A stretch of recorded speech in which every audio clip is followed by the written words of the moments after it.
کچیر یو څوک په لندن کې وفات شي اگر کس وفات شوی دی هغوی باید څه وکړي؟ تاسو ته باید زنگ ووهي؟ اینجا کسی که وفات میکنه اگر در شفاخانه می باشه یا در خانه می باشه فقط برای ما یک زنگ میزنه.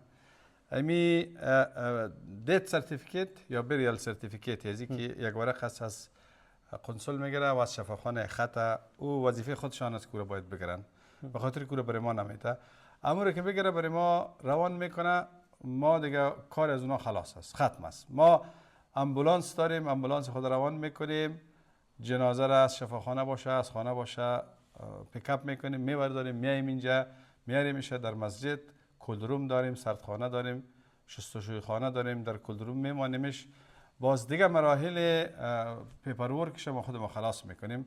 قبرستان اگر در لندن دفن کنه قبرستان ما برش بک میکنیم کارهای دیگه خلاص میکنیم.